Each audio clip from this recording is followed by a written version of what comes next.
Back with a bang. Back with a bang. Mayhem, do your thing. Morg, play the jingle. Bow!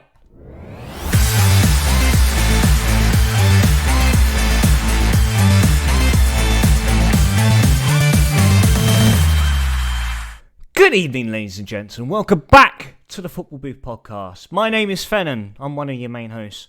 Joining alongside me, as always, every Monday, I've got Mayhem. How you doing, buddy?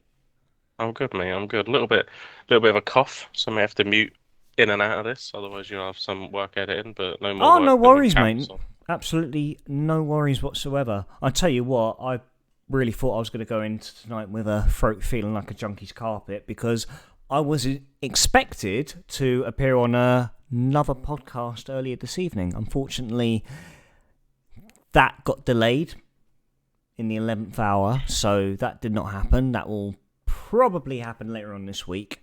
I won't give it a plug just yet, of course, so that will probably be a next week thing where you can check me over on, well, I'm going to keep this channel a surprise just for now, but I'll plug it next week for episode 12. We're on episode 11, mate. We're in the double digits, man. I know, mate. It's mad, isn't it? Season 2, episode 11. Only Episode one, 11. only one time we've had the full gang together.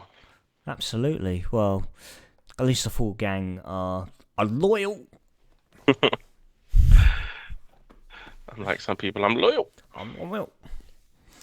But let's get straight into it. I know we briefly brushed over the fact that this past weekend was going to be just nothing but FA Cup action. But we're also right round the corner from deadline day. So there's been plenty of business going on amongst all the top tier clubs, especially Chelsea, who have exceeded ridiculous amounts of money, and will get through Chelsea's incomings bit by bit as we go on during tonight's episode. But I always like to start off on a positive note, something that we can pretty much almost guarantee week in, week out. Celtic come away with 3 points. 2-0 win away against Dundee United. Do you want to take us through your thoughts of that game, Mayhem? Yeah, massive one. That buzzing, obviously, and gets his 50th win.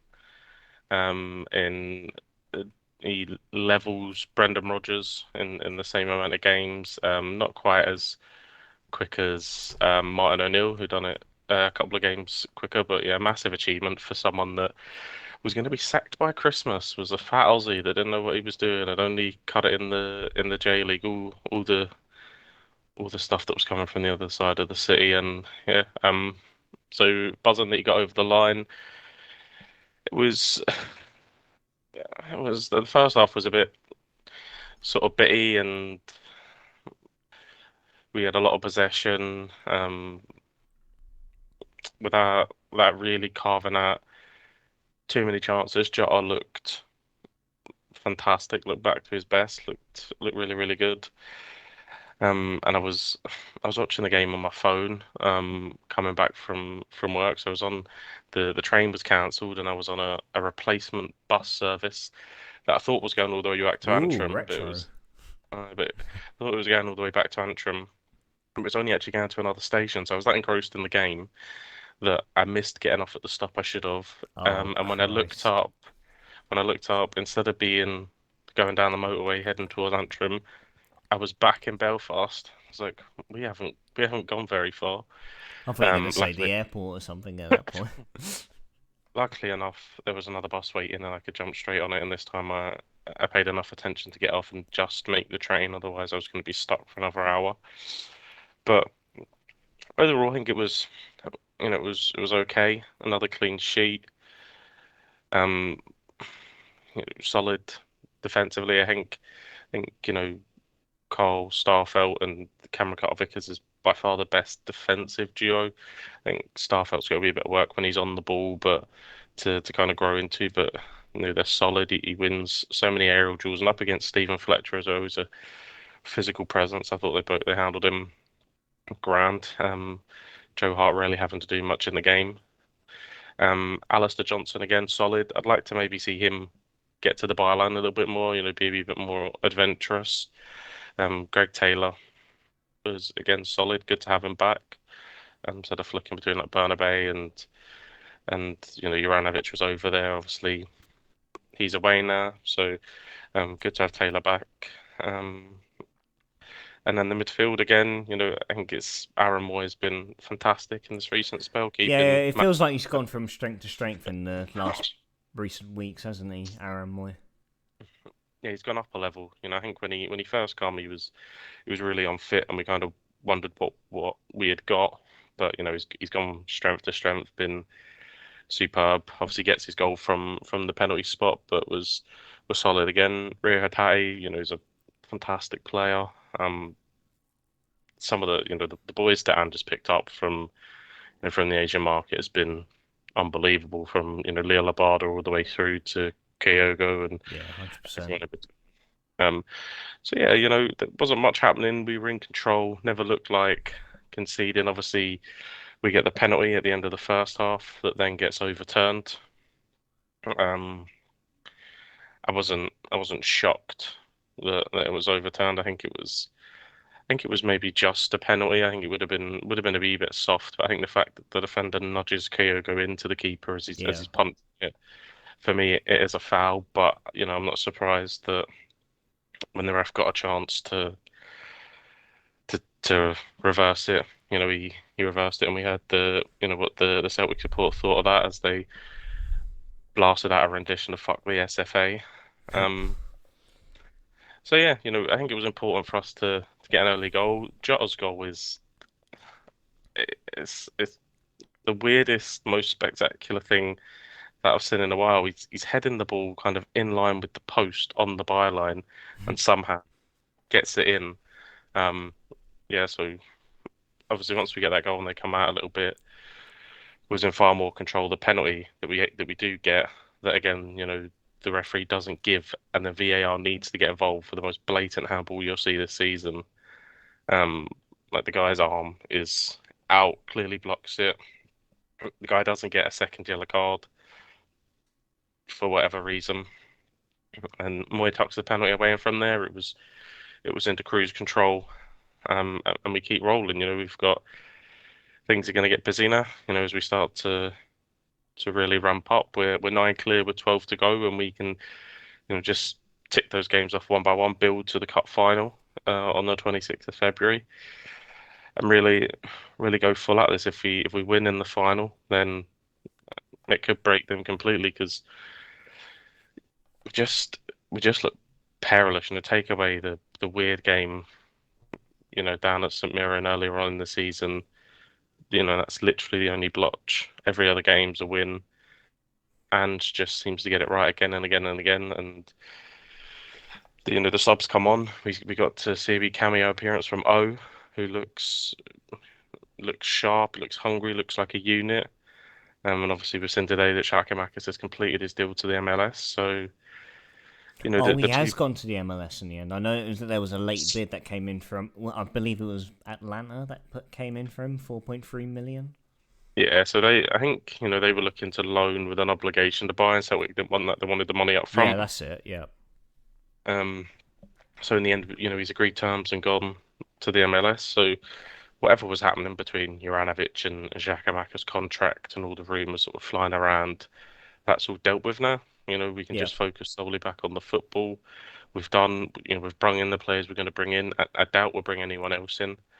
Um, but it's deadline day and Celtic, so no doubt we'll be linked with someone on loan at the 10th hour, whether it's legitimate or not. But some kind of ludicrous loan will, I'm sure, pop up and we'll be linked with it. So we're in a good spot right now. It's just about continuing this incredible consistency, and I think we've got to really enjoy this season because what Ange has done, has been um you know Exceptional, isn't it?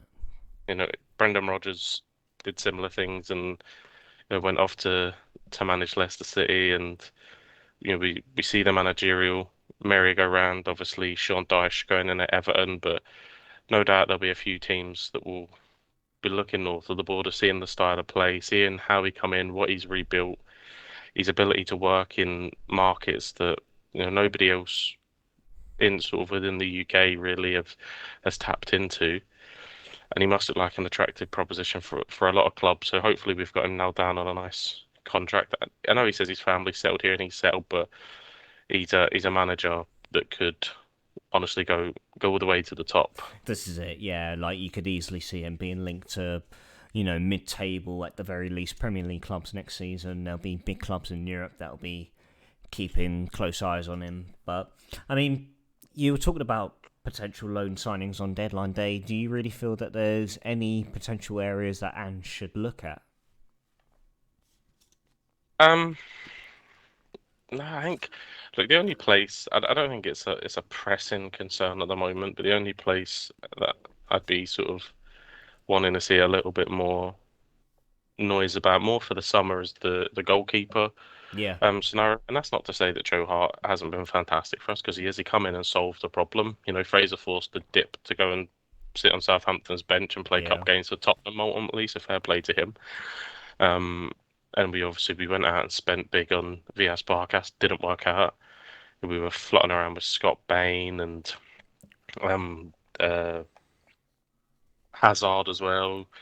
Were coming in and out, and it wasn't a settled position. Joe Hart's come up, made that position him being the leader on the pitch. Something that we needed as well. I think he has a big positive impact on Carl Starfelt, and breeds that confidence. He's made big saves. You look at Ibrox, and he makes the big Ryan Kent saves. When we qualified for the Europa League in the first season, he made big saves at home in the first playoff leg. So he's been fantastic for us. But I think he's 34, 35. I think that the natural progression here is to bring in someone, hopefully, that can be our keeper for an extended amount of time. Someone around that 26, 27 mark, yeah, um, that Joe Hart can kind of take under his wing and and go. But Andrew make that assessment. Joe hasn't. He's had a few wobbly moments, obviously, at Leipzig and even at Ibrox where he let Alfredo Morelos close him down and kind of give them a wee bit of impetus back into the game. But he's been good for us, so I don't think there'll be any rush. But I think that's a position that we could look to strengthen. yeah, Everywhere else, I think we're pretty stacked. You could maybe argue Leo Labada doesn't have any natural competition on the right wing. There's Forrest that's coming to his end. Haksabanovic can play over there. We could yeah. move Jota over there. We could move Maeda over there, but they're more sort of left-sided players. So Mm. maybe right wing if we're being, super picky. But ultimately, I think the problem that we'll have is that players that are making a name for himself here may start to get plucked. We know Southampton are keeping tabs on Leo Labada. We've lost Juranovic. We've lost Giakoumakis. We know Matt O'Reilly's been attracting attention from down south as well. So it may be a case of one or two go out and then they need replaced. Yeah.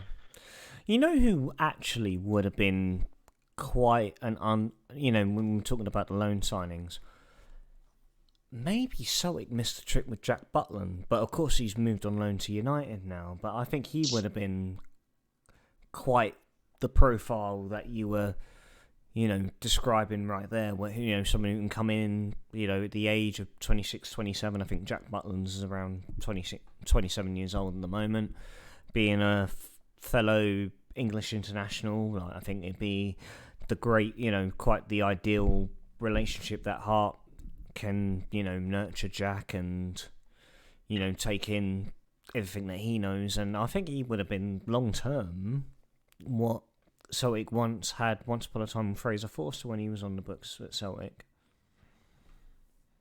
Is Butland that young, is he? 27, is he? I'm pretty sure he's like, I know he's late 20s. He's definitely not in his 30s. I'm confident of that. I think this is one of these guys that you think is a lot younger, but he's actually, a dinosaur. It is, and then Yeah. obviously, then you had the likes of Man United who have taken him on loan, who are, in terms of prestige, this, the modern day and age, and if you're looking to still hit the highest heights you can in your football career, United would stand quite tall in that scenario. So Yeah, so 29, he'll be 30 in March, Jack Butland. 29 years, okay.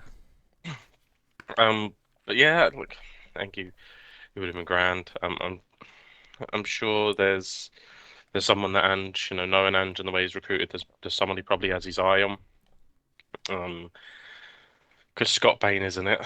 Not at all. No. But yeah, that would be the only sort of thing. But yeah, like I said, no doubt that there'll be someone that's not getting game time in England, and they'll all of a sudden become available, and they'll use our name as a bit of a boost and a bit of prestige to kind of to push it through. So, um, but we'll see. I can't see us doing much more business. We No. don't tend to scramble under Ange. I think the other side of the city will be scrambling away, and they may do some late business. But for us, I think we're kind of settled, and now it's just a case of building on what we've got, finishing the season strong and going into the summer, and then really trying to keep hold of our assets, and that includes Ange Postecoglou. Yeah, 100%. And I think that that is I would imagine that that's Ange's main focus is to maintain the performances that Celtic have been performing as of late, and going into the Scottish Cup final against Rangers, taking away silverware there, and then just to maintain the level of wins that Celtic have had this season, and just to see it through until the end, and just come away with as much silverware as possible. Yeah, I think that's exactly what the target has to be. Yeah, No matter what Glasgow club you're at, it's all about winning. It's all about you know second place is the first loser. So um, and then he seems to get it. He seems to understand it. He's bred that into the players. So and he's built a winning machine. The one block last season was obviously the Scottish Cup semi-final where they beat us in extra time. But apart from that, again, it was relentless, especially the second half of the season where we just kind of kicked into the champion mode as we normally do. yeah, It's normally quite tight coming into the new year. And then the COVID season aside, we'll win the derby and kick on and you know run away with the league. So we'll see. They've obviously had a wee bit of a bounce on the bill. They've had a few unfortunate decisions, a few slices of luck to get over the line here and there, but they've booked themselves a place in the cup final as well. And I'm sure in they won't be accepting that the title's done. Although 9 points with 12 games, we only have to play them twice. I think they probably see it as a tall order, but we've got to be professional, got to yeah, be ruthless against all the other sides and close this out. 100%. Now it's very rare that we mention another Scottish team from Celtic and Rangers potentially, but I'm going to give a special mention to a particular Scottish side, and I feel they fully deserve the recognition. It's Darvel Football Club. Yeah, it was. Bravo, bravo. I think it was one of the beauty of the cup in the most magical of forms. Um, Yeah, I don't think we've seen anything like it for quite a long time. and probably won't for a very long time. It was a mad result. Um, Crazy.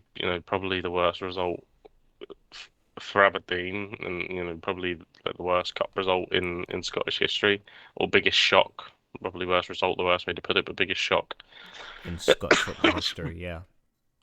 So yeah, mad. And obviously that had Jim Goodwin on the back foot, and then they go and get pumped, whatever it was, 5 or 6-0 up at Easter Road, and that spells That's the it, end for. yeah. And he was sacked in the changing room, and he departed Easter Road unemployed. So um, the game's brutal. Aberdeen. I think most people would admit Aberdeen are the third biggest team in Scotland, and Yeah, I'll get it right now. I've seen a few names linked that well, I don't. they have in fact announced a replacement, and this is only 8 hours ago. Steve Agnew has now taken over at Aberdeen. Yeah, I don't think it was the kind of wow factor they wanted. I'd heard names like Chris Wilder being mentioned. Chris Wilder. Nah, couldn't see it, mate. Yeah, but I mean, did they even approach that? Did they even go through it? I don't think Aberdeen fans will be too happy with Steve Agnew. Nah, can't imagine so. Like, that's a name that I'm completely unfamiliar with, personally. But I tell you what, though, moving on to new managers. Cardiff City. We have taken on Mr. Sabri Lamouchi, formerly known as Nottingham Forest manager back in 2019 to the 2020 season. He was at the Forest helm for a season and a little bit, almost took Nottingham Forest into the playoffs that season, only to fall at the final hurdle last season where they got pumped by Stoke at home 4-1, and the Jacks managed to beat whoever they were playing comfortably, which with great misfortune knocked Forest out of the playoff spots after being in the top six for the majority of that season. And then he went on to go winless in 11 games, 5 straight losses, and was given the sack. But I do feel it's quite a good recruitment. If you compare it to the names that we were linked with, and we discussed them last week and the week before, when we were talking about, Sol Bamba being the main man who, in fact, has come in as Sabri's assistant. There was Mark Warburton, who was fucking heavily slated on this podcast. So, it was a great relief that didn't happen. And then, of course, there were the, who would we want to come in and take over and steer us away from potential relegation? Chris Wilder being a big name that was mentioned. But Sabri Lamouchi was definitely a name that went under the radar, and I'm personally quite pleased about. And then hearing him speak in his first press conference alongside Sol Bamba, I think he has a really strong understanding of the league right now after being at Forest, and he's got a strong understanding of the club situation right now. He knows that it's not going to be a quick fix by all means. He hasn't got a lot of time to do any transfer business in January, and he is going to make the most of the squad that we have, at our deployment at the moment. And so, I mean, there's definitely areas that can be improved, but I do feel that this squad should, by all means, not be where they are in the table. Absolutely not. And I feel Sabri is gonna, he does remind me of Warnock in some senses, because Warnock, in a Warnock system, a lot of it from behind it takes a lot of emotion and backing from, filling up the stadium, really. I feel we need our supporters to back Sabri, which a lot of us will, especially after hearing from multiple Forest fans that they only speak highly of Sabri Lamouchi, which is always good to hear. And this is it now. This, especially with our fan base, we can absolutely help Cardiff turn a corner, and a corner that we needed going into the latter stage of the season. The only conflicting opinion I have about it is that this is a recruitment that should have taken place during the World Cup, because I don't feel we'd be anywhere. I still think we'd be mid-table. I'm not gonna be too optimistic and say we should be in the top half of the table, because I feel a lot of that damage came along with Morrison. As much as I feel that Morrison should still be in charge now and should never have been sacked, it feels like a lot of damage was done at the start of the season, and which ultimately led to Morrison getting sacked. And then chucking Hudson in there was just the worst thing the board could have done. And like I said, I think Sabri Lamouchi should have come in a lot sooner, where he would have got familiar with the squad and identified what his best 11 is going forward. Of course, you have your squad rotation as normal, but I feel we would have had a better identity of ourselves going into the rest of the season. And yeah, like I said, I feel it would have given him a lot more time, and then he could have gone into January and added whatever we needed.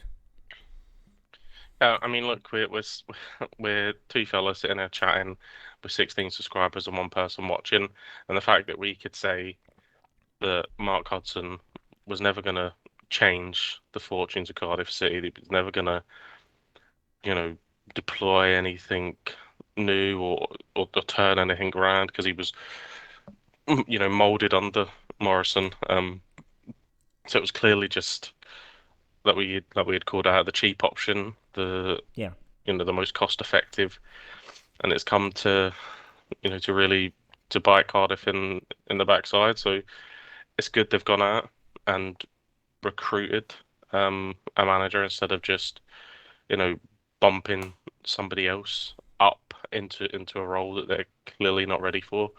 Mark Hudson could go on to be a brilliant manager, but yeah, he's got to go on to learn his stock. Maybe drop down, build up a little bit, and kind of earn that path in. I think that's maybe why Lampard and Gerrard did it a wee bit at Rangers, but then you know Scottish football's a wee bit different. With Rangers, you're going to win the majority of your games just because of the sheer gulf in size. And I think we've maybe seen a little bit too much of that. Some people getting too much too early, so they've got someone in that's had a good record in the league, like you said. No, Forest were kind of mid-table, not doing much. He come in and kind of bring them back towards that yeah, that playoff push they forward, and obviously Steve Cooper come in and done a fantastic job and got them promoted. So he's got that experience. I'm sure he'll have an identity. It will have a way he wants to play. He'll have a style, which is something that was unknown with Hudson and anyone else that they would have bumped up. What's their yeah, style? How do they want to play? Because we hadn't seen them where you've got that footage of Forrest to fall back on. So there'll be an identity. Like you said, he comes with praise from people that were going week in, week out to watch Nottingham Forest. So he obviously wants to play a style that's nice on the eye, which will be, I'm sure it'll be like a breath of fresh air down in South Wales. And hopefully that does bring people back. There's a lot of disconnect throughout Cardiff. There's a yeah, 100%. lot of problems with all the sagas that, but we won't go into again because we've touched on them plenty of times. But all the kind of off-field antics that have had Cardiff in the news, and away from the headline news, it's obviously had massive unrest with protests and the supporters going back and forth with Tan. So having someone come in that has a style, that has an identity, that has an understanding of the championship, knows how to win football matches at this level. Yeah, I think you hit the nail on the head. The only criticism is, why didn't they do this in the World Cup? Why didn't they give him an extended period of Yeah. time to get the players together, to get his philosophy across? And then maybe you wouldn't be literally just angling outside the drop zone. This is it, mate. And Mehmet Dalman was in the press conference with Sabri Lamouchi, and of course, he was going to have questions directed towards him. I'd do the same thing if I was one of those media, members of the media. And he brought up some good, some valid points regarding some of the sagas that have gone on away from the football pitch. So, of course, you had the transfer embargo situation, you had the Emiliano Sala situation, and, of course, for legal reasons, they couldn't be so transparent as they wanted to be, and that's completely understandable because they're two very delicate situations, of course, with Salah, sorry, for example. Yeah, of course, there's going to be a lot of legal proceedings behind it, and then, of course, with the transfer embargo involving the English Football League and the Football Association, whoever is behind the implementing these embargoes upon football clubs. It's understandable, but I think the big problem that I've had with that is that Mehmet Dalman's turned around and said, well, if we were winning games, fans wouldn't be complaining so much, which just shows pure ignorance and how far up Vincent Tan's arse he really is. Because, I mean, Vincent Tan is detached from the club completely anyway. I mean, he comes to a football game every 4 years. And it just goes to show, like, and Darman will turn around and try and sort of pin it on Tan where there isn't communication amongst the board, which is even more worrying. But at the same time, if you're going to be president of the club, surely be our spokesperson and, be that link of transparency and communication between you and the fans. Why doesn't he step up and take it on board that, tell us what the manager's situation is. What is the long-term goal going forward for this football club? Are we just looking to, is Tan looking to sell the club and just see out his time and wait for a good offer to come in where new investors take over and then we go a different direction? Like, what is the story of Cardiff City at the moment? And that's what is the big question. The Salah case has always been the sensitive one since day one. And the transfer embargo obviously was very baffling when it first, arose, but we had a good understanding that something to do with the Salah fee played a strong part behind it, which I imagine it did. But it's just, like I said, it's just a bit of transparency between, the hierarchy and the fans themselves, and it just wouldn't cause such a fracture amongst the fan base and the connection towards the club. I think this boils down to not having proper football people, and I know that's like the cliche thing that gets thrown out there time and time again, but proper football people That's it, yeah. in at the club, people that are just disconnected businessmen that see a football club as a business. Yeah. And ultimately that's how they've utilized it, that's how they've wanted it to go forward. And with a normal business, you sell when you buy when the chips are down, you sell when the stocks are high. Tan didn't do that. It looks like he's lost interest in the football club. Like I said, one game in 4 years. And I guess these people that are at the club, his representation, are maybe a little bit scared to speak out against him. We've heard how kind of erratic he can be and what that could possibly mean if they do say, that Tan is all to blame and they are completely transparent with the dealings that have gone on. Because we've heard, like you said, we've heard from former players the kind of stuff that Tan was saying in the dressing room and the kind of stuff he was doing, which was just so far removed from any kind of modern day owner. It was ridiculous. Mate, the guy should have been sectioned after he said he wanted to buy a new goalkeeper because David Marsh hadn't scored enough goals. Yeah, it's just ridiculous. It's that kind of stuff that just shows you how far away he was from ever having a real understanding. He rode that crescent wave of 2 promotions, but it's all come tumbling down. And they need to make sure that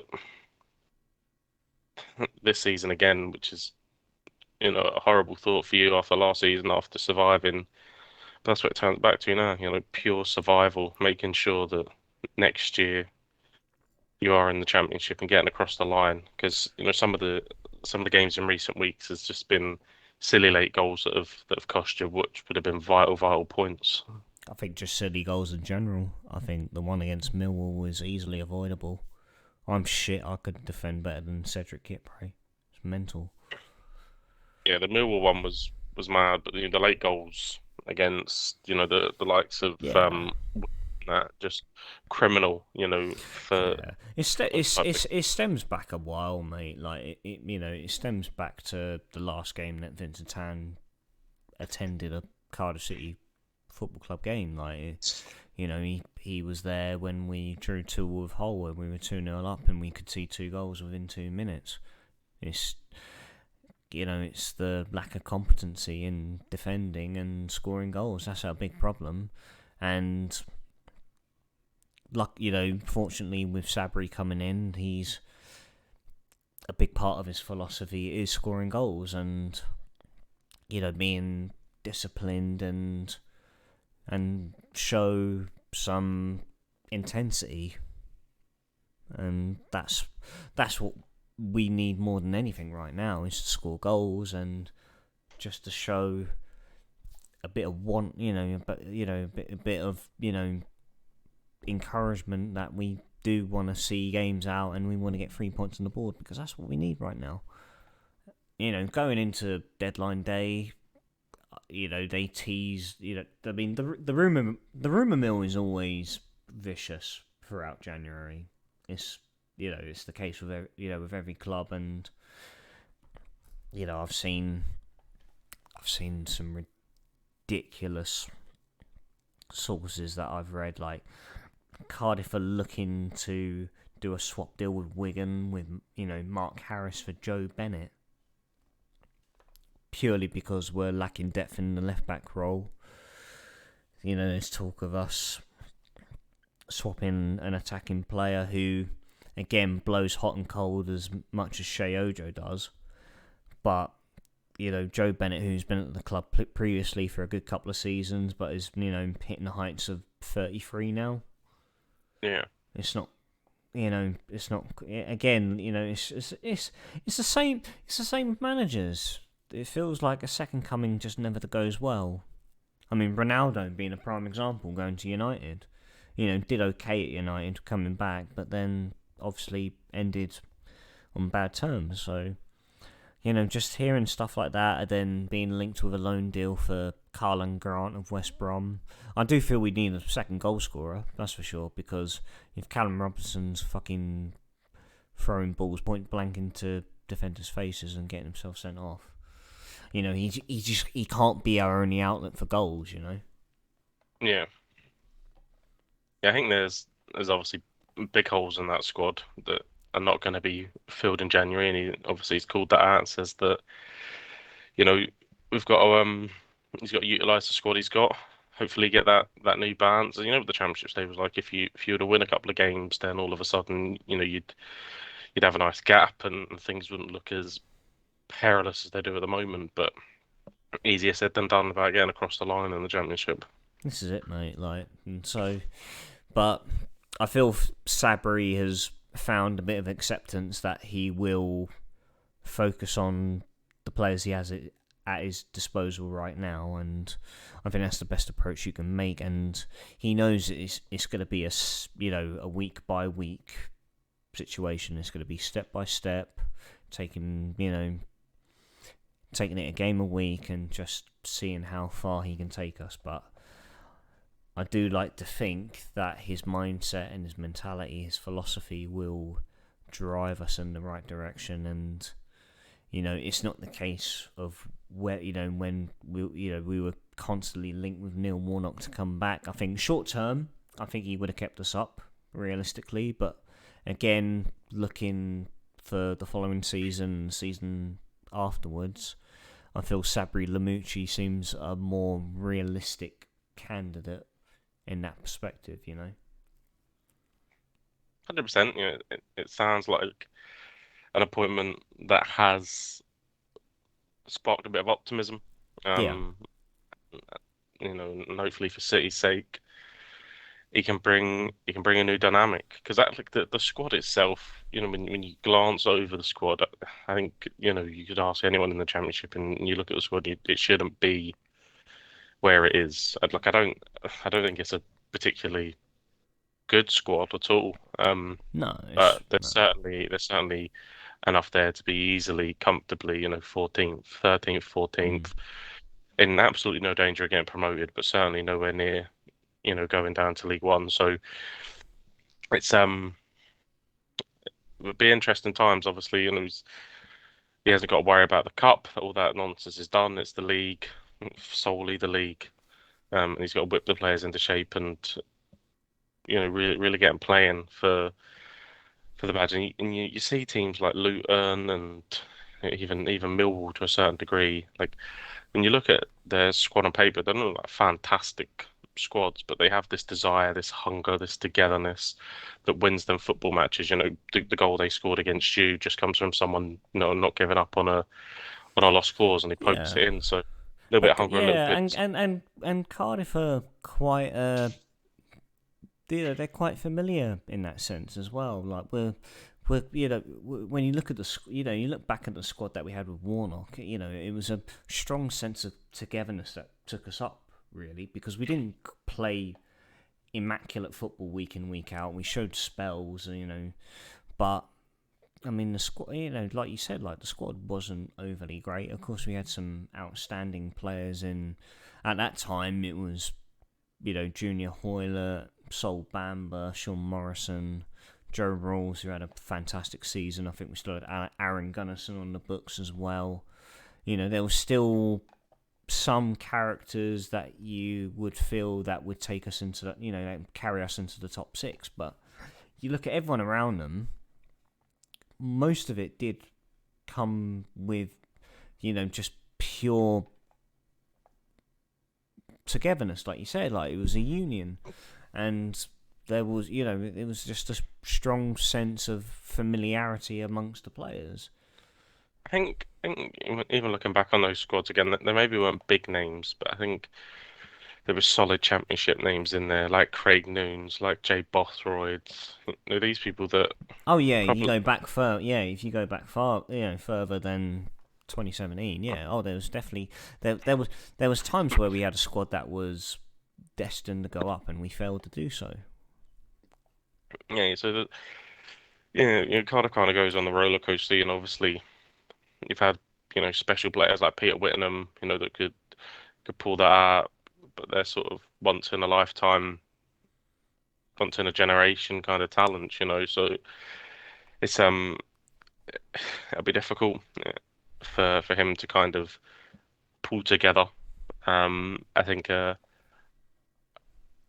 team that's going to go on a run, but I don't think you have to do that. I don't think the bottom end of the championship is particularly strong. Like Huddersfield have got it in them to pull a few results together. Obviously, they were in the playoffs last year, had an awful season this year, but Blackpool and Wigan, I know Blackpool put in a good display against Southampton, but they're in trouble and they've employed Mick McCarthy. So say hello to League One. Yeah, exactly. Wigan Yeah. Wigan have finally got rid of Colo Toure, so he was only there for a good song. Um, Yeah. but I don't think those two. I don't think are particularly strong teams. I don't think they'll pick up many points. Um, Yeah. Strange recruitment that was as well for Wigan. Colo Torre. I don't know what they were thinking hiring Colo Torre, especially in the situation they're in. I think everyone starts up there, didn't they? And it was maybe worth the risk because he'd worked under some great managers. Wenger, who was obviously part of the Celtic squad with Brendan Rodgers and went on to the coaching staff, and I think he left with him to go down to Leicester as well. So he worked under some fantastic managers. He's worked in some good backroom staff. So you maybe take the plunge, but I imagine he was a cheap alternative that's gone wrong. Yeah, But we'll yeah, probably see 100%. Yeah. Wigan more than likely being relegated back to League One. Yeah, 100%. Yeah, no, I feel it was a good move from Colo Torre's perspective, but I feel Wigan should have perhaps looked elsewhere and look for the sort of the manager that fits the profile of keeping them up in the championship. But I feel they were just looking far ahead, as a lot of clubs would, and with the hope that Colo Torre would have kept them up and then could, in one way or another, just strengthen them for next season to avoid relegation a bit more comfortably. But didn't work out for him in the end, and so I've seen that they've taken on Sean Maloney, who previously was at Hibs, and I remember we were speaking back at that time where we felt it was quite a harsh sacking for Sean Maloney after the work he did at Hibs, and just went on a bad run and suffered the unfortunacy of getting the boot, and has now found himself at another previous club in Wigan. I think Wigan's a fantastic. I think it's a fantastic appointment for him. A bit of a Yeah, coup, if I'm honest. All the time he spent obviously at Belgium and around that. Look, Hibs didn't go to plan for him, but yeah, I think Wigan are a little bit too far gone. So I think, Sean began in there to rejuvenate the squad, probably freshen it up, take it down a few average age levels, and then have a real strong push into League One, win the title, come back up, Yeah. and then have a real crack at the Championship. But Yeah, I was about to say, mate. Yeah, no, I feel he'll be that sort of guy that that would you know obviously go down with Wigan, but could easily bring them back up within the first season, perhaps. yeah, I think he'll be a good appointment from Angus one for Wigan fans to get excited about. Like I said, I think this season's probably not, you don't give up, but tall order, I doubt very much he's getting in there. And the contract is, if you get relegated, you're sacked. I think it'd be one of those ones if you're playing FM, fight bravely against relegation, that kind of stuff. So I think it'll be a good signing for him, but it could be it could be a little bit before they see the benefits of it. Like, Yeah, we had FA Cup action this weekend, and as always, there's always quite a few surprises in there. We won't move on to the likes of Wrexham just yet, as that was the biggest surprise package in the competition this past weekend. But I thought we'd start off with Liverpool against Brighton. Brighton came away with a late 2-1 victory, courtesy of a Matoma stoppage time winner. But again, like it's just feels like it's going from bad to worse with Liverpool at the moment. such a weird one, isn't it? It From is. because I think any Liverpool fan you'd have spoke to would have told you that they needed a refresh in midfield and they needed, someone here or there. But I don't think anyone could have seen this happening. Travel to Brighton twice in the space of whatever it is, 4 or 5 weeks, and lose both times. First time thumped, and this time they weren't great either. Like Brighton were all over them for the first half. Obviously they got their goal, and then Brighton's goal was a wee bit fortuitous, but I mean, I think Brighton deserved to win the game overall. Yeah. I mean, Patrick here, who's just said in the chat, saying thought Liverpool would win. I think a lot of us thought that Liverpool could, especially after going to the Amex in the Premier League and coming up comfortably short, 3 goals to nil, that they would go back to the Amex and put things right. And like you said, Mayhem, Brighton just looked the stronger team from start to finish for I most of think that game comfortably. there's a lot going on. The job that your man's done since Graham Potter has left is, although Brighton have got all the plaudits, I still think it's gone under the radar a wee bit because to be managing obviously the Trossard saga, and obviously then he left, and then the midfielder Casado, that's put up on Instagram. I'm happy to bring a record transfer fee to Brighton. And Has Brighton he have now really rejected. posted that? That's why they told Shit. him to stay away from training, and then they're Oh rejecting, right. and Okay. then they're rejecting 70 million offers from Arsenal. So to have all this swirling around, I didn't obviously realize he people. worded it that like that. I knew he came out and said along the lines that he wanted to take up the opportunity of going to a bigger club in Arsenal, but never. I did not think that he'd mentioned anything about being the record selling for Brighton. Yeah, it Absolutely says not. it was. Don't quote me on it. I was reading it earlier. But it's like he's the he's he has 9 siblings, or he's the 10th sibling, or something like that. He's always got ambition to be the biggest Ecuadorian player in history, and it brings him great honor to be Brighton's biggest ever record transfer. Okay, all right. No, And no, no. and I think you seem pretty dead on there. Actually, thinking about it now. Yeah. and then so they've all this swirling around. They've got McAllister, that's the World Cup winner, that's being linked with everyone, Tottenham and everybody else. All this swirling around, and then they just go out and perform fantastically. Now the groundwork obviously laid by Potter, but your man to come in and keep the momentum, keep that that positive energy and picking up results. And really, the only team that have come there and kind of brushed them aside has been Arsenal this season, and obviously they've been fantastic. So you know, incredibly impressive from from Brighton, and yeah, they looked every bit worth their result on Sunday. 100%. Well, I mean, we're speaking about the Caicedo saga at the moment, so to speak. That the recent bid that's been rejected by Brighton from Arsenal is in the region of £70 million. Yes, mad money in it at the market. You Yeah, know, it seems to only be that way in the Premier League. Like everywhere else has sort of plateaued across Europe, but crazy money still being spent in the Premier League. that's it. And I think I saw a statistic earlier, and I can't remember who was second. I think it most likely was La Liga, and that the Premier League have spent 3 times the amount of what La Liga has in this Yeah, season. It's mental. yeah, it's just crazy the money that's pumped through the English Premier League, and you've got like I'm sure it was like AC Milan had agreed a deal with someone, and Bournemouth were able to outbid them or something, and I think the player ends up rejecting Bournemouth, but like AFC Bournemouth can compete financially with AC Milan. Like, what the hell? It's mental, isn't it? Well, I'll tell you what was another standout highlight from the Brighton Liverpool game is the controversy behind Fabinho's yellow card. I don't know if you've seen footage of the tackle he's put in, and it's gone to VAR, and the decision has still stood on the yellow card.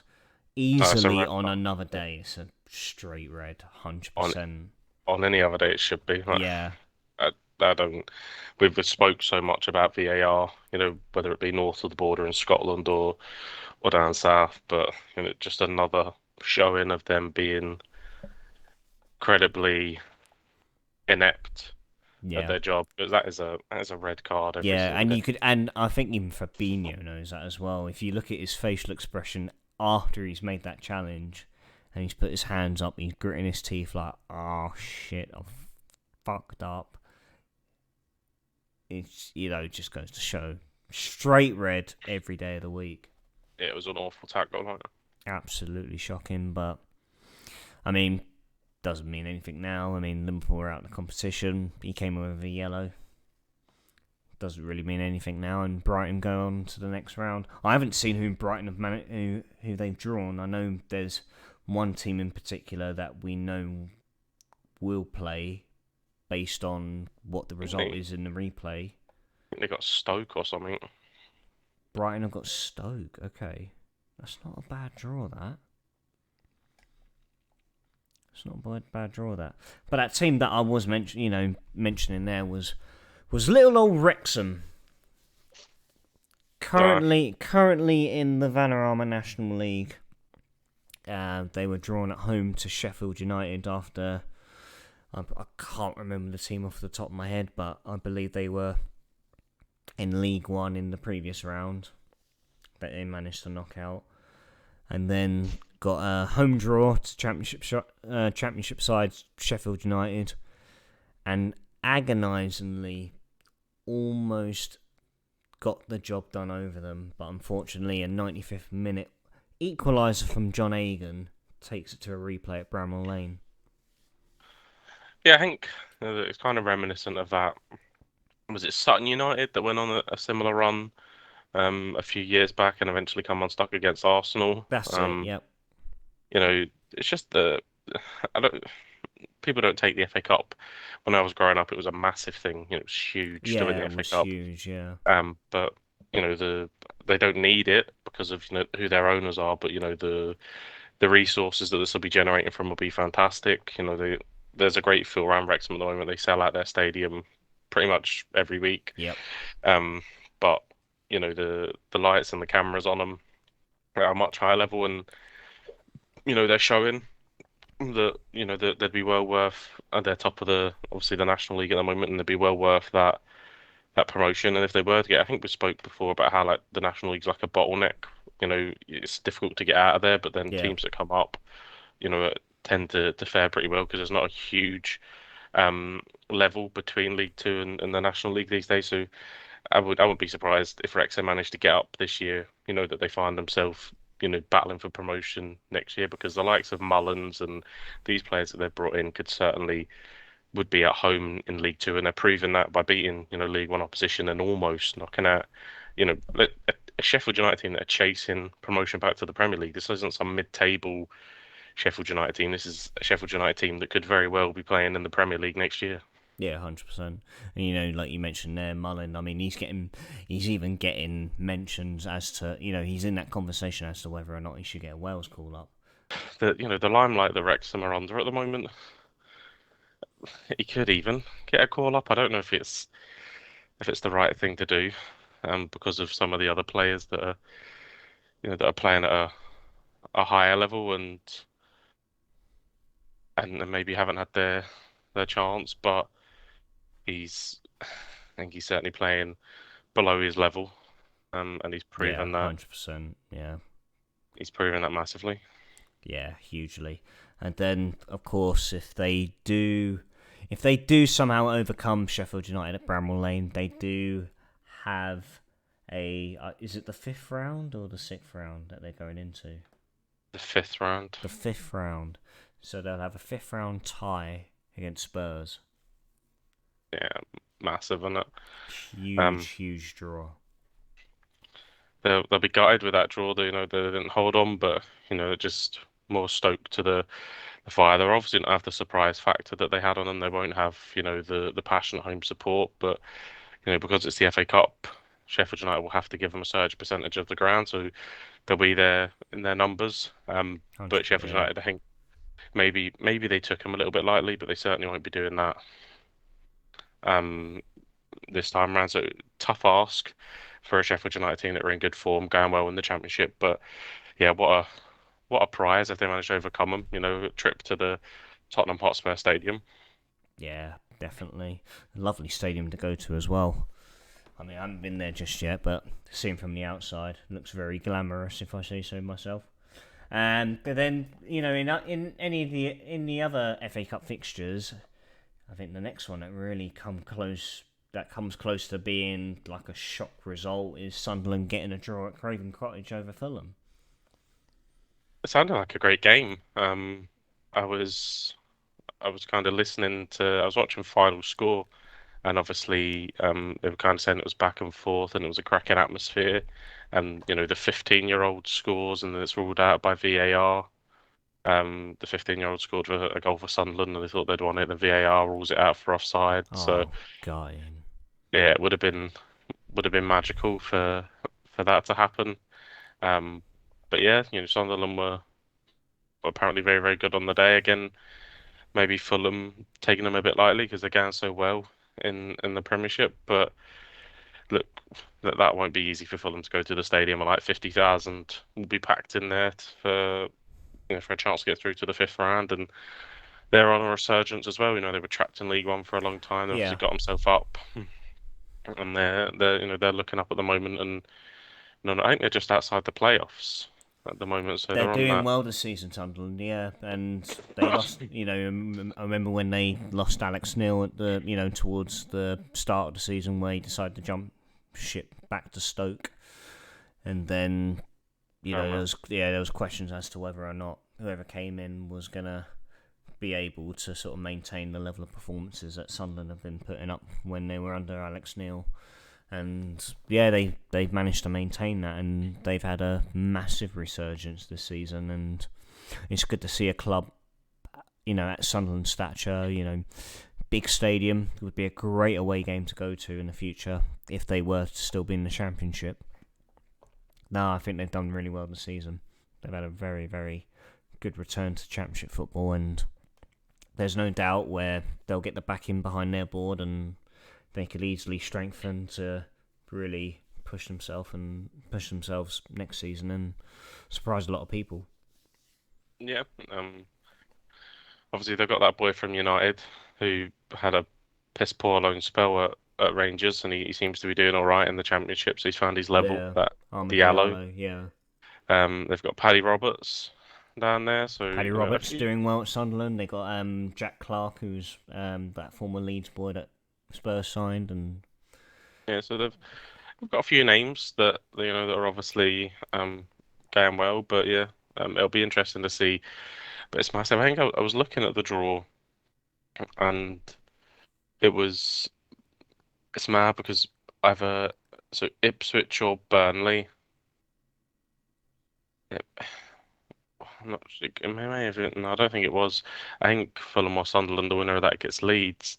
Okay. But it was another Championship versus Premiership tie. Because I was looking at, I think there's three of those four clubs are not in the Prem, and they've a chance of being in the quarterfinal of an FA Cup, which is a little bit mad. Yeah, so you got Southampton that beat Blackpool. You had Luton that drew to Grimsby. Have you Uh, seen who Luton have got if they get past Grimsby? Prob- Southampton, oh, they got Southampton. Nathan Jones. Yeah, Oh, couldn't write it, could you? And then you have Bristol City. that's it. So Ipswich or Burnley versus Sheffield Wednesday or Fleetwood. Oh, So okay. yeah, so that's what I mean. Actually, that's what I was looking at because that means that either a Championship side or a League One side will be in the quarterfinals of the FA Cup. Potentially a League One side if Ipswich were to beat Burnley, Bloody then obviously. hell. I mean, so all the other ties are a bit dead. Yeah, Fulham or Sunderland of Leeds, obviously Wrexham, Tottenham will be blockbuster. Luton if they get past Grimsby for the Nathan Jones thing would be a nice little thing. But Stoke got home to Brighton. But yeah, for Ipswich, Burnley or Sheffield Wednesday or Fleetwood to be in a quarter final of an FA Cup, it's fantastic, man. It's quite mental, yeah. No, it's brilliant to see someone of League One to get that far in, such a prestigious competition. It's mental how how football has changed so much in that sense where, back when we were growing up, how massive it was to go far in the FA Cup, and now it's, given the same sort of treatment as the Carabao Cup would nowadays. Yeah, the FA Cup was almost like the centerpiece, wasn't it? The last game Yeah, of the season, at the National Stadium, it was huge. It was always the big teams, and it normally filters out to be the big teams. But this whole nonsense of you have a cup goalkeeper and all this kind of carry on stuff, it would yeah, just never would have existed no. before. But yeah, if one of those two, whoever gets through from them, they get a home draw in the quarterfinal, and they were to get a result, then they're at Wembley. That's brilliant for them, like. Yeah, no, 100%. Yeah, Unless it's well, Burnley, fuck them. fuck Burnley. Fucking Burnley, mate. Right, we're going to move on to some of the transfer talk. Of course, we've got deadline day just around the corner. There's been plenty of wheeling and dealing going on the last couple of days, as you would expect at this time of the window. Is there any transfer deals that have taken you by surprise, Mayhem, that you want to Yeah, mention? yeah. Cancelo to Bayern Munich. Is that happening? He's in Germany with a loan with an option to buy, apparently. What the fuck has he done to piss off Pep? Like, uh, That's what? Why have I because not seen that? I can remember Kian being on the pod and us absolutely waxed lyrical about this guy, and he's away to Bayern. I'm absolutely astounded. You're fucking joking. Who the fuck's going to be my £7 million defender in fantasy football now? I know. Although he's been on the bench for most of the games recently, but He's off. absolutely. No, that obviously something's gone on behind the scenes with that. Surely.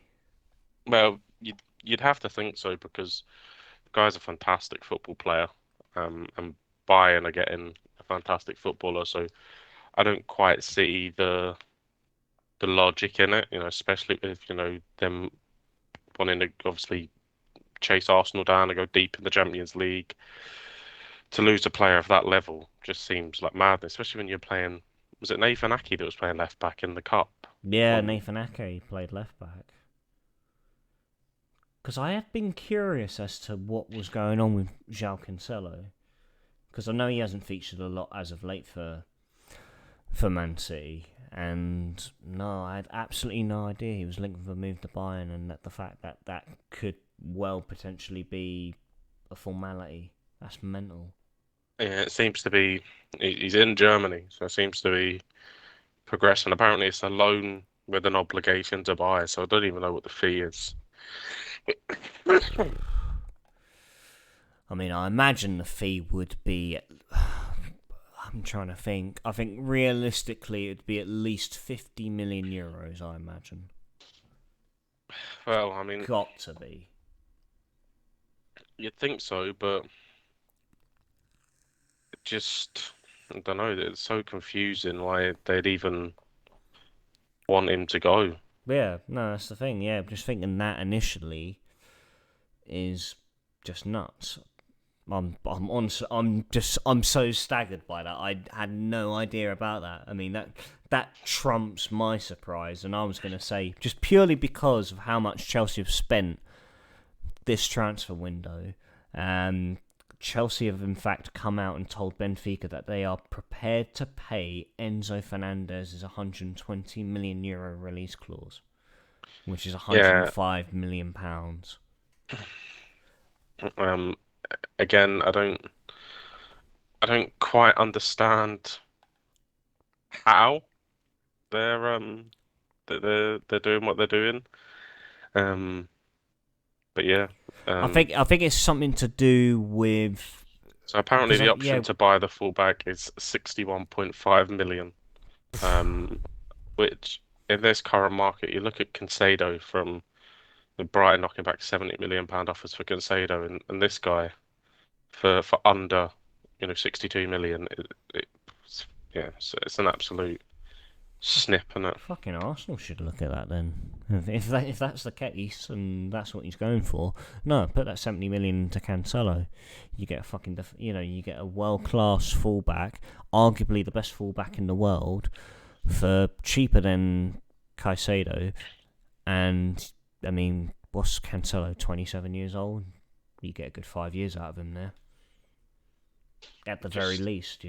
Nah, that's I beyond think me. City have adopted this new stance, obviously from Zinchenko and Gabriel Jesus having the impact they've had at Arsenal that they don't want to sell to um anyone in the Premier League that could be deemed Yeah.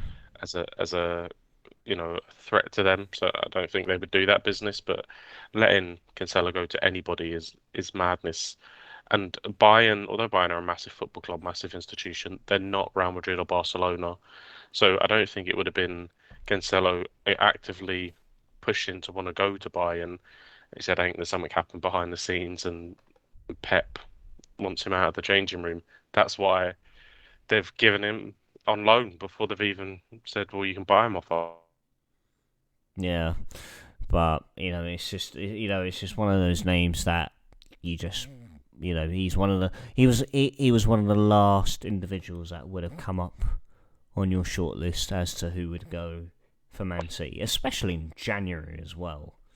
To go into the last 6 months of the season to have any chance of trying to chase Arsenal down, and one of those key individuals that City have that makes their side so fantastic is João Cancelo.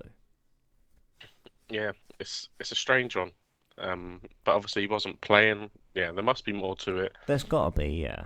Not close enough to obviously the City to obviously know, be interesting. Obviously you've got Keane over there that's obviously pretty tapped in. Be interesting Yeah. to Oh, I'll be having words with him tomorrow, that's for sure. kind of see, you know, is this something that's been brewing or has it shocked everybody? It's kind of come out of the blue today, but Yeah. yeah, taken aback. I thought I'd read it wrong. So that can't be the Cancelo. That's He it. must Oh, have like a younger yeah. No, brother. no, exactly. I know. I'll definitely be having a discussion with Keane tomorrow and see if he's had words with Pep and see what's going on. Right. Because that, honestly, that is that's more than taken me by surprise. And it's just, I mean, it completely disregards my thoughts towards Enzo Fernandez's transfer fee, Um, proposed to go to Chelsea and, based off of one World Cup and to be valued at £105 million is just, I mean, it's ludicrous, mate. the other thing that shocked me was apparently Inter Milan have inquired about Harry Maguire. How does this guy stay in football? Yeah, I know. I don't know who his agent is, but I know a big part of that is that PSG have agreed a pre-contract with Skriniar. So PSG had initially offered to take him in January for a transfer fee. I think it was going to be around the 30-40 million mark, but he was out of contract in the summer anyway, and so he was free to speak to any other clubs abroad, and PSG had managed to agree a contract with him, but Inter have decided to not sell this window, and they want him to see out the rest of the season with Inter. God knows why. They're nowhere near the Serie A title, and yeah, inevitably he will be a PSG player as of July in the summer. Be interesting to see if they keep that stance. If they can, if United say Maguire's, you can have him for X amount, and that's their replacement. Um, it'd be interesting to see if there's any sort of movement towards the end of the window. If they can get Maguire in, would they then change their stance? Yeah, yeah, 100%. Another wild deal, in my opinion, was Anthony Gordon going to Newcastle for a fee of £45 million. What are your thoughts, Joel? Wild on his behaviour, mate. Like for such a young kid, an Evertonian, to treat his boyhood club in the manner that he treated him in. Not turning up for training, just completely forcing a move out of the club. Um, Madness in that sense. Yeah, Big fee as well for a young player yeah, it that's is. Yeah, not really done a lot. I guess he was really shook up by. I suppose. I guess he was shook up by all those Everton fans shaking his car that one time. Yeah, I think that'll probably be his excuse, but Yeah, I think he had his head turned. I think Chelsea were trying to buy him, weren't they, at one point? I think Chelsea had tried to buy everybody. Um, Anything that's on the market. I see a thing saying that Juventus were docked 15 points and Chelsea are preparing a £100 million bid for their points.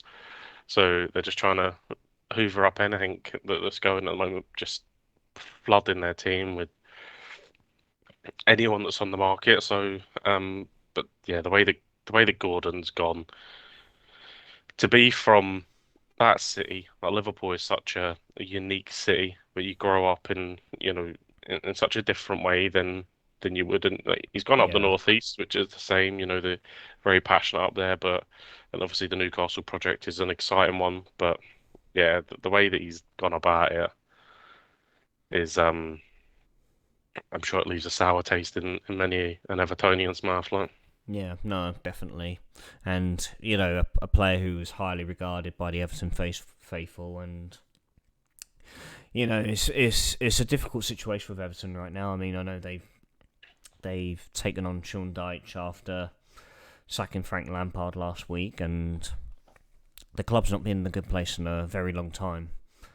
And so to have someone come through and develop into the player the way he is, as Anthony Gordon has, yeah, it's understandably left a very sour taste in a lot of Everton fans' mouths. yeah, but they're one of these weird clubs that has you know a good amount of money to spend, but they can't spend it. And I think the frustrations have boiled over, and obviously the ugly scenes that then transpired after the Southampton game, I think it was. Yeah, that's it. Yeah, Um, no one wants to see that. There's obviously they've rested their hopes on Calvert-Lewin. They can't seem to get him fit. Anthony Gordon was the next kind of Wayne Rooney coming through, that kind of level of player. yeah, He's gone without really contributing much to the club, and they're in a tight spot.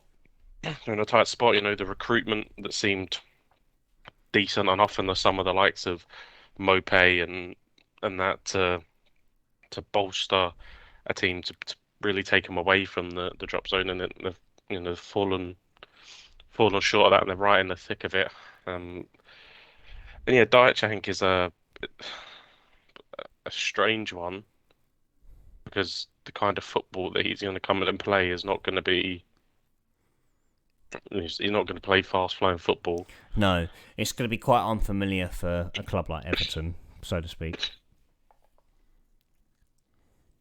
Well, I think it'll be a wee bit more structured, but it won't be too far away from what Rafa Benitez was playing with Yeah, them. And he didn't get a lot of time. Obviously, there was a Liverpool connection there, and he was kind of doomed before he even took the job. But yeah, I thought Bielsa was kind of a perfect fit for him. And for whatever reason, that didn't happen. And Bielsa, it would have been chaotic, but it would have been fun for him to watch. They would have been on the front foot attacking. yeah, Diets, they're going to be solid.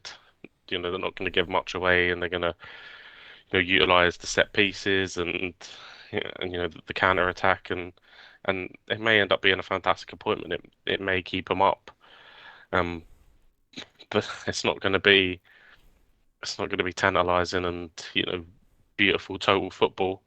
It's going to be structured and tough to beat, and maybe that's what they need. But yeah, it seemed a strange one, especially with the past managers they've gone for. yeah, no, definitely. No, it'd be interesting to see if Sean Dyche can. I don't know. It's very difficult to tell with Everton at the moment, but it feels like I think the big priority for Sean Dyche now is to steer Everton clear of relegation and just see what he can do with Everton. I think it'll be a a different setting as it was at Burnley, where he didn't really have a lot at his disposal in terms of improving the squad. I feel at Everton he'll get that, and so it'd be interesting to see if he was to hypothetically keep Everton up and have another year and a good crack at the Everton job, just to see how he can really push Everton back up into potentially the top half of the Premier League. Well, he's got 45 million and he's straight into the transfer kitty. What can he do with that? Yeah. And like I said, Everton, you know, it's well documented that the new stadium's on the way and all this kind of stuff. They've the Chinese owners have a lot of money, but the way that financial fair play works, they're struggling to spend it. So, Well, just whoever they sign, put them on an 8-year deal and make it work. Know what I mean? right. Yeah. Another big deal that has been in the works as of late in the last 24 hours is Spurs agreeing a deal with Sporting Lisbon's right back Pedro Porro, who was in fact previously on the books at Man City. He didn't quite make the ranks of the likes of João Cancelo and Zinchenko, for example. Has established himself out in Portugal and has become, well, I mean, he's don't want to get all too football manager based here, but he develops into a world beater. He's one of those hot prospects that all the top clubs turn to look at and look to recruit, and they then develop into the next best thing for their club. And it feels like especially after speaking to Cam 2 weeks ago, where he did highlight the right side of Tottenham's first team. He slated Emerson Royale. He felt that there wasn't really any ideal replacement since Trippier left, and when they lost Carl Walker as well. Is Pedro Porro? I mean, I don't know if you're really familiar with him and what he's capable of in terms of solving those problems for Spurs. Not, I obviously haven't watched a lot of him. Obviously, his reputation has built up, so it'd be interesting to see him coming in and hopefully giving a wee bit more strength to the right back spot for Spurs. I think from the reputation that he has, though, it's decent enough business. 39 million, Yeah, and you're looking at the likes of Cucurella that's gone for 50 million plus. I think the deal in itself is decent on a financial aspect, but then it always is going to be under Daniel Levy. this So is it. Yeah, smart business. Obviously one with the potential, like I said, to develop and grow. And it's a position that they needed to fix because that right side was really skew. If you've got Yeah. Romero, an aggressive centre back, and he does need that. I know the wing backs push on for Tottenham, but he does also need that recovery pace from his wing back sometimes because he gets drawn in, and he could be it. He could be the answer. But we've seen it plenty of times. People come with the reputation and they struggle in the Prem, so that could be the same with him. God, this is it. Yeah, I mean, what was it? Spurs only brought in Jed Spence from who was it? I mean, I think he was on the books at Borough, but he was on loan at Nottingham Forest last season, and Tottenham brought him in, to be that long-term solution for that right side of defence.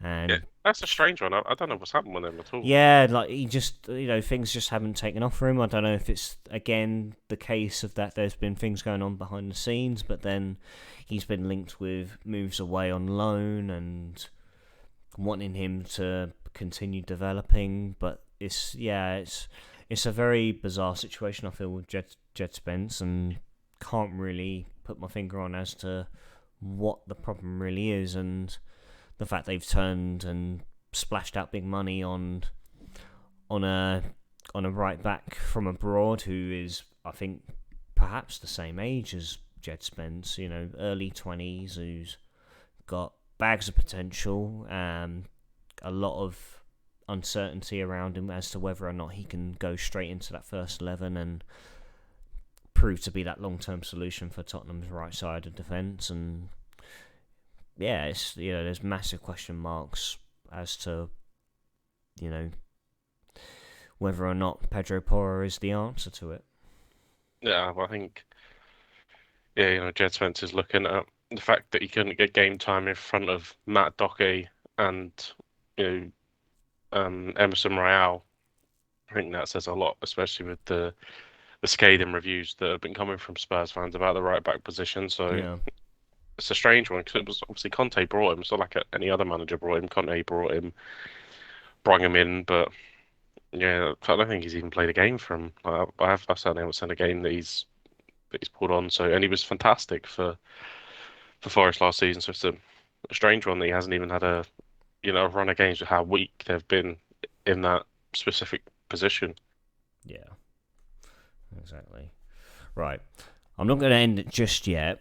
I'm not going to obviously tune us out just yet. We don't obviously have the fantasy football this week due to the F.A Cup fixtures, but I'm gonna ask you one question, Mayhem. So I'm gonna give Mhm. you three names, right? Got three names you got to give me. If Celtic were to bring in three players on deadline day, off the top of your head, who would you take?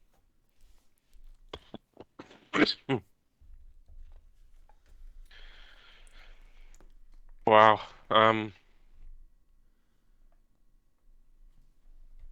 On the spot, yeah, but I think probably a keeper. Um, Yep, the boy from Preston, um, Woodman or Freddie Freddie Woodman. Woodman Yeah, is yeah, Freddie Woodman. um Jack can't decent be gone. level, decent level.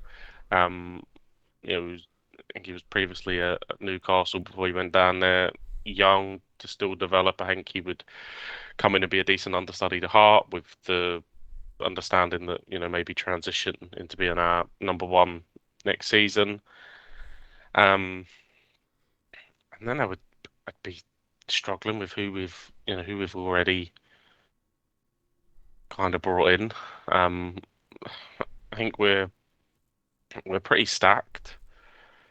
So it'd have to be kind of unrealistic targets. People that would come in over the top of people and replace people. I think could we maybe improve on the right wing? Lil Abada's still young. Obviously, he's developing, and could we bring someone in over the top of him to take a bit of pressure off him? Yep. Um, Again, probably struggle to give you a name off the top of my head. as to who that would be. Um, yeah, I think for Celtic, it's more that there's people that we need to get out. With a Yeah, bloated yeah, squad, duh, and we need to yeah, get a few completely out. Like understandable. I'm content with the squad that we have. I look at that squad, and I think it could win a treble this season. Do we need to maybe go up a level for Europe? Um, Champions League, yes. I'm not overly convinced that we wouldn't be able to hold our own in the Europa League. Next season if Ange was to stay and we didn't have someone try to come in and poach him. Um, I think we would do okay in the Europa League. We'd hold our own. Obviously, we got you know in the Champions League draw we drew twice with Shakhtar. Should have probably beaten them both times, home and away.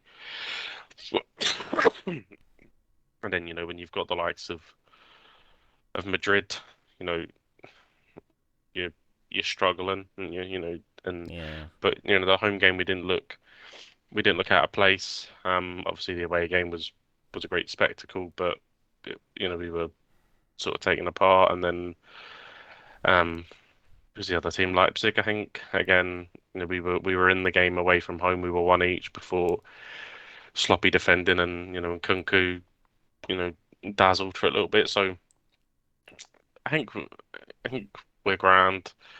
I think more so we need to, I don't think you understand how big this squad is because so many are out on loan. Albion Ajeti's still on the books. Mikey Johnson's still on the yeah, I books. know. Vias Barkas is still on the books. You said Mikey Johnson then with pain. Yeah, boy just needs patted on his way and let him go join Hibs You or said Mikey Johnson. some you know someone like that. He's never going to be that level of player. Moritz Jens is obviously he's loan terminated his Oh loan and yeah, he went on loan. He went to France, didn't he? He went to was it who did he go to? Lorient? Schalke. Oh no, he So went to Schalke, did he? went back to him. That was his parent club, and yeah, he's gone on loan to Schalke. Wow. No, because I saw he wasn't getting minutes, was he? So Bottom of the Bundesliga, so he'll be playing in Bundesliga too. I think it's a loan deal actually, so it probably won't yeah, be. it's, But it's on loan to the end of the season. Yeah. so it's those kind of players, the likes of Scott Bain as well. Like, don't we don't need them. Yeah. James McCarthy's still on the books. Don't Is need he them. really? Fuck you know. So it's those It's a kind of players that we skeleton need out of the to. closet, crikey. So there's one big name that you mentioned was Freddie Woodman, and I know you expressed that goalkeeper would be a key department that you want Celtic to look to improve, ideally, as every other area of the pitch seems to be more than covered at the moment. Of course, Future there's always room. Yeah, I think in the future effort. Yeah, I feel there's always there's room for improvement across the pitch, especially if you want to go far in Europe as possible. Whether not even if it's the Champions League, the Europa League, or even the Conference League, like getting to the latter stages of those sorts of competitions. There'd definitely be improvements that could be made, and Ange will know better than anyone else at this point. I said I'd imagine he would have someone in mind. Um, he's been very sharp on the transfers, but yeah, they kind of come out of nowhere. Like if you'd have reverted back to when he come in and you'd have said, you know, when we signed Kyogo out of nowhere that this guy was gonna, I think he's done 20 goals for the season already. Um, banging in goals left, right, and centre. Rio Hatate would come in and be a success. Leah Labada, plucked from obscurity, would come in and be a success. Matt O'Reilly picked up from MK Dons and come in. Jota obviously we got on loan from Benfica was very highly rated and kind of a coup for us to get him at 6 million. Fantastic Yeah, business. brilliant piece of business. Same with Cameron Carter Vickers as well. Good business to get him in. Whatever we paid for him, 6 odd million, I think. Yeah, six and a So, half mil. Yeah, but the likes of Carl Starfelt, plucked from relative obscurity. Ruben Kazan, wasn't it? Yeah, Haksabanovic as well. Again, Yep. utilizing the fallout in Russia. Otherwise, we probably wouldn't have got those two across the line. Um, yeah, so it's difficult to sort of pin. Maybe I don't know. Bernabei's still young, but maybe a left back that. But I've seen I've seen that there's all the stories circulating that KT isn't happy at Arsenal. Oh, Um, it's floating dare around to dream. about a loan deal. Would you take him back? 100% take him Mate, back. put him up top with Kyogo. Fuck it, like. 100% take that boy back. I know. Look, when he left a sour taste because it was, we were getting, whatever we were going for at that point. I think he left in the 9 season when we were going for 9 in a row. Um, Yeah. I think it was 9 in a row. Yeah. there's a lot of stuff that happened with KT behind the scenes that, fortunate that Onya's brother-in-law knows the McGinn family quite well, like John McGinn and that, who's obviously a Oh massive. wow. Okay. And then obviously they know, the tyrannies quite well. So there was a lot of stuff that happened with KT that just never made the press. He kept it all kind of, you know, under wraps, for the sake of the football club. But the way that he would be on the microphone and all this stuff with the Green Brigade, and then he left, it left a sour taste. But if he was looking for a 6 month loan deal to get out of North London, 100% buddy, come up, you know, come and play left back in the big games and in the derbies and the cup finals. Let Greg Taylor, you know, learn off you because obviously Mikel Arteta plays that kind of system because that's what Pep plays. Yeah. Zinchenko's So John McGinn, if you're listening, pass on the message, mate. yeah, um, and look, if he come back up, everything would be forgotten. The guy was immense. We broke that boy. That guy should be playing. I know Arsenal are top of the league at the moment, but he should never be behind Zinchenko. The guy was incredible, and we broke him. His hips are a real problem for someone his age who played so much football as a young player. I mean, if you look at how many games he played for Celtic, it's a ridiculous number considering he only really played in the first team for three Yeah, seasons. and it's still only what 23, 24 at this point now. So, if he wanted to be a 6 month loan spell to take the edge off, I know that he's linked with Juventus. He's linked with Inter Milan. He's linked with Aston Villa and all that kind of stuff. But um, there's things circulating already that with Cancelo going, you know, would Pep look there? The guy's immense. Like this guy in so from 2015 he made his debut to 2019, but like 2015 would have been just playing bit part games, 3 full seasons. This guy has played 102 games for Celtic. That is nuts. It's a lot of games to rack up at this day and age. He literally played every game. Yeah, We didn't have a backup. It was just tyranny, always down the left. Whether we were at home to in Greenock Morton or we are playing in the Champions League Rennick against Man Morton, City. Katie, there you are. That's it. He just played every game. brilliant. Nice. I don't know. Yeah, I'm like you, mate. Like, just hold Kieran Tierney in such high regard, and I think Sam has expressed the same feeling as well. I just don't see how it's mental that he doesn't start for Arsenal. It's his And injury problems, yeah, 100%. yeah, He should be honestly like seeing the guy play week in, week out.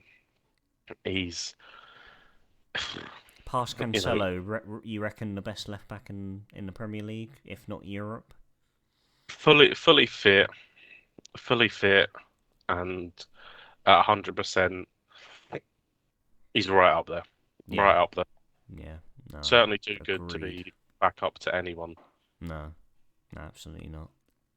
Right, I'm gonna give you my three names. Sabri, you better be listening, mate. Right, so my three names. I'm gonna go with Harry Wilson from Fulham. Isn't playing regularly at the moment. Get him in on loan. Another former player who I feel could be possible on loan because he isn't playing regularly at the minute. Kiefer Moore, get Big Shagger back. And bring back the Spanish Prince Invicta Camarasa. Isn't getting any game time at Real Betis at the moment. Still at the ripe age of 26. Sabri, get the band back together. We're going on a title charge.